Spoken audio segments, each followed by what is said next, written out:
자, 우크라이나 전황이 위태로워지고 있습니다. 자, 1000km의 지금 전선이 이렇게 유지되다가 최근에 우크라이나의 군수 물자 지원이 동의나면서 격전지 아우디이우카 동부 도시를 갖다가 뺏기고, 그러면서 지금 러시아가 제2의 도시 하르키우까지 위협하는 지금 상황이 벌어졌어요. 자, 지금도 전선에서 우크라이나가 후퇴하고 있는 모습이 보이면서 유럽에는 스웨덴의 32번째 나토 가입이 있었습니다만은 이것보다 더 큰 일이 터졌어요. 친러시아 성향을 보이고 있는 헝가리와 더불어서 슬로바키아 대통령 로베르트 피초라는 사람이 어제 자국 TV 연설에서 나토와 EU 일부 국가가 우크라이나에 군대를 파병하는 방안을 검토하고 있다고 폭로했어요. 아마 러시아들하고 일부러 내부에서 거론되는 사실을 폭로한 걸로 보여요. 이 사람은 완전히 친러예요. 자, 이날 파리에서 유럽 각국 지도자와 북미 장관급 인사 20명이 참석하는 우크라이나 지원 국제회의를 주최한 프랑스 마크롱 대통령이 지상군 파병에 대한 합의가 있었던 것은 아니지만 이를 배제할 수 없다라고 공개를 해버렸습니다. 그러니까 일부 이 정상들이 파병을 고려하고 있다고 슬로바키아 총리가 까니까 그걸 갖다가 프랑스 대통령 마크롱이 공개를 해버렸어요. 파병과 관련되어서 기자가 물었습니다. 슬로바키아 대통령이 폭로하고 난 뒤 합의는 없었지만 어떤 방안도 배제해서는 안 된다. 그래서 러시아가 승리 못하도록 유럽 국가들은 모든 일을 할 거다. 그렇게 말을 했어요. 자, 그래서 하루 전에 슬로바키아 총리가 이 회의에 참석하기 직전에 자국 TV 연설에서 일부 나토 국가가 파병을 검토하는 것 같다라고 말을 했고 특정한 나라를 언급하지는 않았는데 회의 끝나고 마크롱에게 질문이 나오니까 이제 마크롱이 굉장히 수위를 높여가지고 파병할 수 있다라고 사실상 말을 했어요. 그러면서 이것이 트럼프가 이 나토 등이 비용을 갖다가 안 내면 러시아를 부추길 수 있다라고 망언을 한 직후에 지금 유럽의 이유를 끌고 가고 있는 주축 국가 프랑스가 지금 마크롱 대통령 입을 통해 가지고 이 강력한 발언을 한 거예요. 만약에 이 나토 등의 국가에서 우크라이나에 병력을 보내면 유럽 국가도 전쟁에 참여하게 되는 겁니다. 자, 그래서 프랑스가 일단 검토를 하고 있는 것 같고, 폴란드나 체코 이런 나라들은 우리는 그런 거를 갖다가 한 적이 없다라고 잡아떼고 있지만, 슬로바키아 총리 말을 들어보면 군대를 이미 우크라이나에 보낼 준비가 된 국가가 있다 이렇게 말했고 절대 안 된다는 나라도 있고 고려해 보겠다라는 나라도 있고 가지각색이었는데 파병을 희망하는 국가들이 조만간에 여러 회담에 나설 거라고 봅니다. 그래서 유럽에서 프랑스, 영국, 독일, 네덜란드 이런 나라들이 지금 검토하고 있다라고 보이고 마크롱이 뜬금없이 그렇게 한 건 아니에요. 나토 사무총장은 어제 나토 차원에서 우크라이나에 군대를 보낼 그런 계획은 없다라고 말을 했습니다. 자, 러시아는 펄펄 뛰고 있는데요. 전쟁을 하자는 거냐고 말을 했는데 마크롱의 이 파병도 할 수 있다라는 발언에 이어 프랑스 외무장관이 비전투병 파병을 할 수 있다라고 또 추가로 언급을 했어요. 스테반 세주른의 프랑스 외무장관은 어제 의회 출석에서 우리는 우크라이나를 지원하기 위해 새로운 조치를 취해야 된다. 구체적으로 요구에 대응해야 된다라고 말하며 지뢰 제거, 사이버 방어, 우크라이나 영토에서의 무기 생산 등을 고려하고 있다라고 말을 했습니다. 그러면서 일부 행동은 전투의 문턱을 넘지 않고 우크라이나의 영토에서 수행할 수도 있다라고 말하며 배제할 수 있는 것은 없다라는 게 오늘 마크롱 대통령의 입장이다라고 말을 하면서 어떤 행태로든 파병을 하겠다는 거예요. 그래서 파병이 배제되어서는 안 되고 러시아가 이 전쟁에 이길 수 없도록 하겠다라는 마크롱의 입장이 지금 명확하게 확인되는 거예요.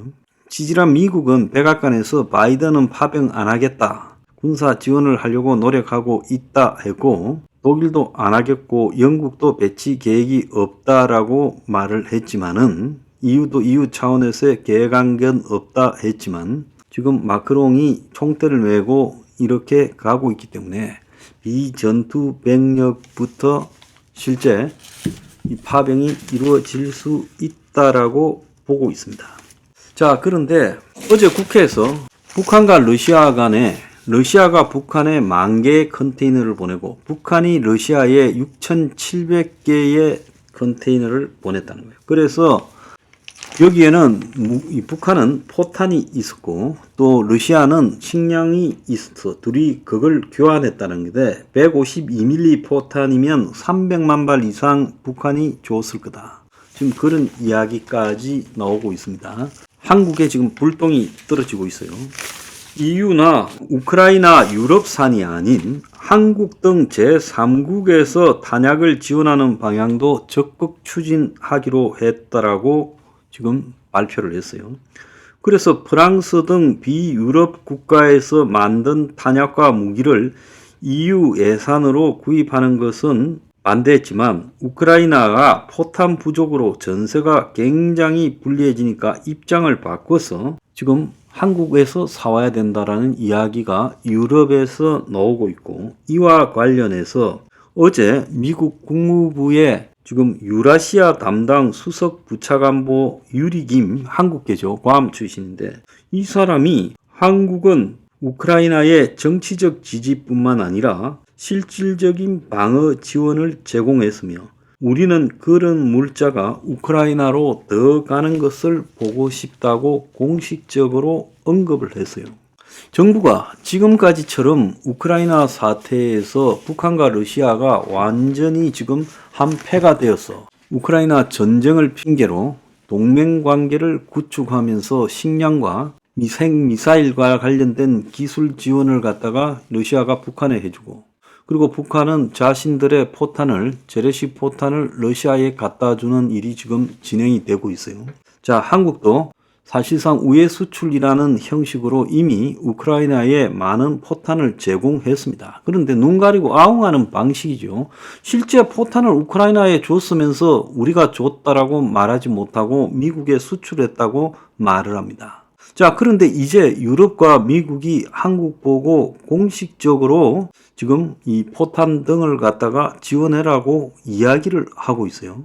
지금 정부는 공식적으로는 정부가 밝힌 우크라이나 지원 국방 물자는 전투식량, 방탄복, 지뢰 제거 장비, 긴급 후송 차량 등 비살상 무기지만은 사실상으로 뒤로 미국이 우크라이나에 준 포탄을 한국이 그 보충분을 수출했다라는 식으로 하면서 한국의 포탄이 우크라이나에 갔다라는 것은 세상이 다 알고 있는 이야기예요. 그러니까 죽어도 줬다라는 말을 못하고 찌질하게 러시아 등을 인식하면서 몸조심하고 있어요. 국내 정서도 생각하겠죠. 그런데 이제 미국의 국무부에 유라시아 담당 수석 부차관보가 한국에다가 155mm 포탄을 지원해 달라고 공개적으로 말을 했습니다. 그 외교부 대변인은요, 이 미국 국무부 부차관보가 이걸 언급한 배경에 대해서 우크라이나에 살상 무기를 지원한다는 정부의 방침에는 변화가 없다라고 하면서 우크라이나 전쟁 상황에 따라 긴밀한 협조를 통해 다양한 지원 방안을 계속 검토하겠다라고 말을 했어요. 자, 유리김은 어제 한미연구소 주최 심포지움에서 미국에서 열린 한국이 우크라이나에 탄약 군사 물자를 더 지원해야 된다고 생각하느냐는 질문을 받고, 한국은 우크라이나에 정치적 지지뿐만 아니라 실질적 방어 지원을 제공했다라고 기정사실화했습니다. 그런데 그런 물자가 더 가는 것을 보고 싶다고 말을 했어요. 자, 한국의 외교부는 유리김의 말이 뭔 말인지 채널 통해 확인해 보겠다고 말만 했습니다. 그러면서 비살상 무기 지원이라는 그냥 겉으로 허울뿐인 명분을 갖다가 여전히 유지하고 있어요. 유리김이 이런 발언을 한 이유는 한국이 우크라이나에 이제 내놓고 당당하게 지원을 해라, 뭐가 무서워서 못하느냐라는 그런 이야기죠. 그래서 지금까지처럼 둘러서 복잡하게 하지 말자라는 이야기입니다. 자, 그러면서 유리김은 한국이 우크라이나를 지원하는 50개국 국가연합인 우크라이나 방위연락그룹 중 하나라고 말을 하고, 연합국의 지원을 요청한 물자와 관련해서는 요격미사일 대공 방어체계 155mm 포탄이라고 말을 했습니다. 미국이 이번에 요청한 요격미사일 체계는 한국이 그렇게 자랑하는 천궁이지요. 최근에 사우디, UAE 등에 수출했다라는 천궁, 그러니까 미사일을 요격하는 미사일이죠. 한국형 미사일 방어체계 KAMD의 핵심으로 꼽히고 있습니다. 그래서 이제 한국에 대해서 무기 요청이 정식으로 이제 오고 있어요. 자, 이런 상황에서 김정은이가 지금 푸틴을 노골적으로 도우면서 푸틴의 전쟁에 뛰어들었어요. 그래서 한국은 원턴 원치 않던 한국도 북한 김정은의 대남 전쟁 위협에 대응하려면 미국이나 나토 같은 유럽 동맹 국가들이 필요한 거예요. 그런데 북한이 한국을 공격했을 때 우리가 유럽이나 미국의 지원을 받으려면 우리가 이번에 우크라이나를 공식적으로 무기나 포탄을 지원한 것이 있어야 되지. 우리가 실질적으로는 우크라이나에 포탄을 줘놓고는 그걸 갖다가 준 게 없다라고 말하면서 비살상 무기만 지원하고 있다라는 이런 것이요.